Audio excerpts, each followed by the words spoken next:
उत्तर प्रदेश के एक सुनसान इलाके में घने पेड़ों और वीरान खेतों के बीच एक पुराना रेलवे स्टेशन था, चांदपुर स्टेशन।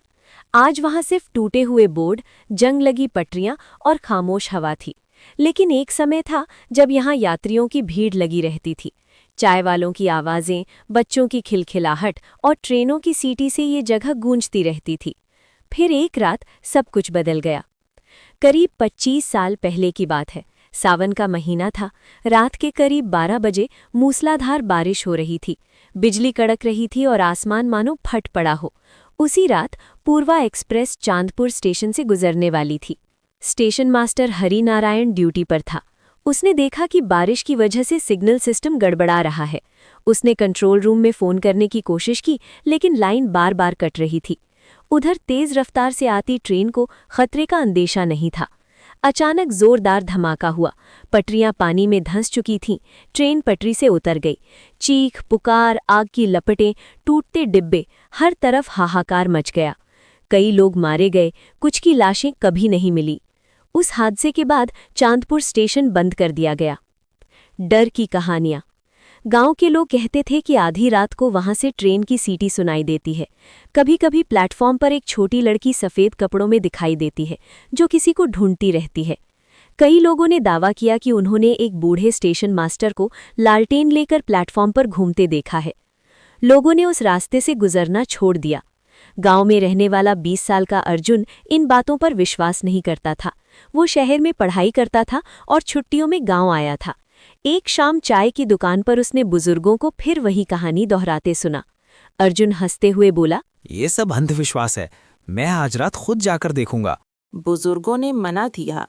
मत जा अर्जुन, वहां कुछ ठीक नहीं है। लेकिन अर्जुन नहीं माना। रात के 12 बजे अर्जुन टॉर्च और मोबाइल लेकर स्टेशन की ओर चल पड़ा। हवा अजीब सी सिसकियां ले रही थी। झींगुरों की आवाज सन्नाटे को और भयानक बना रही थी।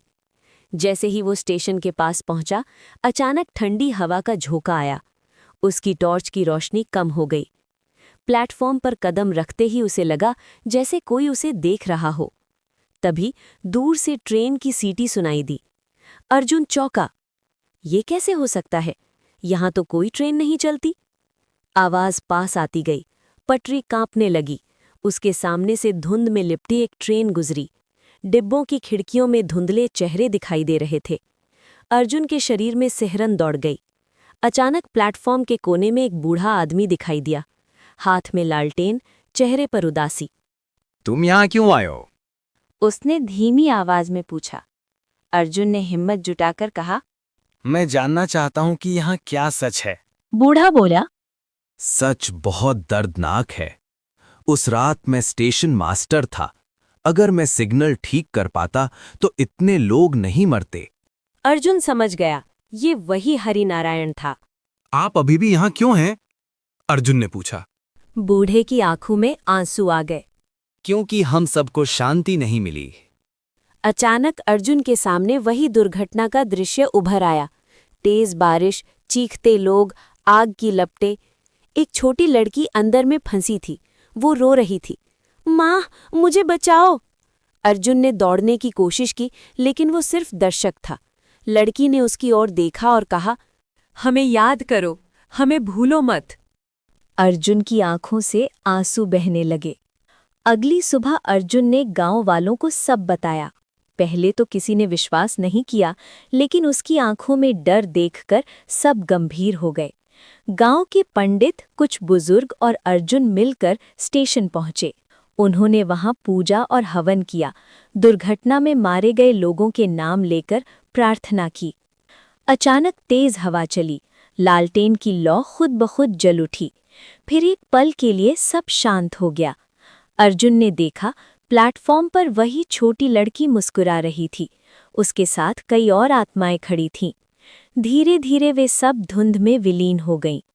उस दिन के बाद कभी किसी ने वहां ट्रेन की सीटी नहीं सुनी। कुछ महीनों बाद सरकार ने स्टेशन को फिर से चालू करने का फैसला किया। नए सिग्नल लगे, नई पटरियां बिछीं।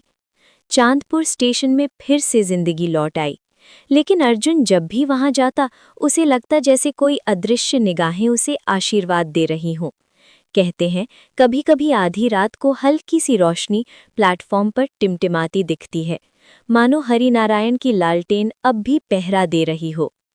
सीख, डर हमेशा बुरा नहीं होता, कभी कभी वो हमें अधूरी कहानियों को पूरा करने का साहस देता है।